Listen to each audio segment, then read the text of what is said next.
जगन्नाथ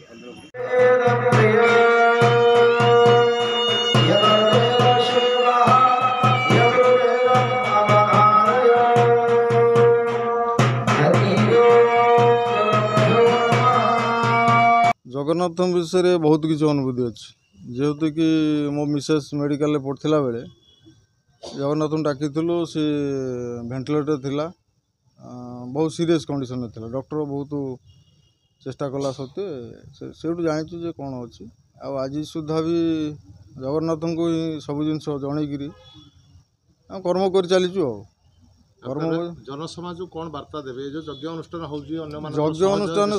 यज्ञ अनुष्ठान आम ग्रामवासी ये समस्ते आसतु कहार अनुदान रहू न रहू कि सहयोग ये सब हो किसी नहीं आम गाँव में आज देखो 500 घर अच्छी जदि 500 जन ये आसी बसवे 500टा चेयर दरकार दिज्व से सहयोग दरकार से उत्साह दरकार से उत्साह ये आसे ना ता भर चलती जार भक्ति अच्छी से आसुँच देवराज पाढ़ी आमे समस्त पंडित मंडली माने आमे केन्द्रापड़ारू आसीछु।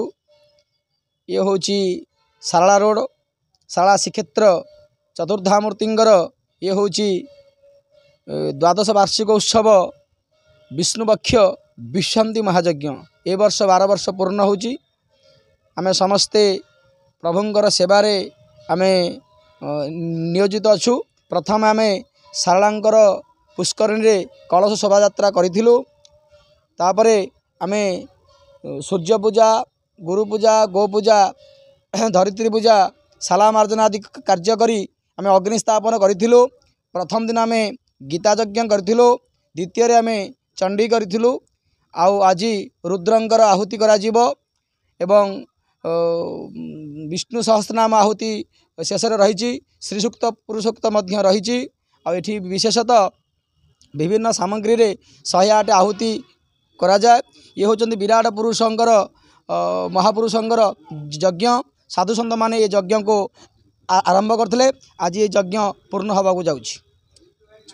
एठी विश्व प्रकाश आउ अशोक दास दुई जनंकर नेतृत्व रे बहुत कष्ट से माने ये यज्ञ को 12 वर्ष पूर्ण करछंती। निजे बहुत कष्ट करी ये समस्त ग्रामवासी सहयोग ये यज्ञ पूर्ण होती जा हो से साहाय्य विश्व प्रकाश और अशोक बाबूंकर सहयोग ये यज्ञ पूर्ण होती से आम समस्ते धन्यवाद दौचु। जय जगन्नाथ।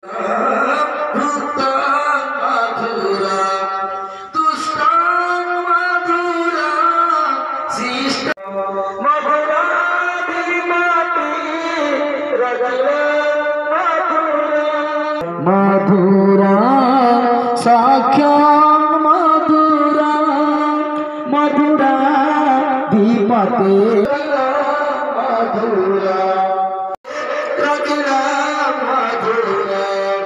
मधुरा दीपते।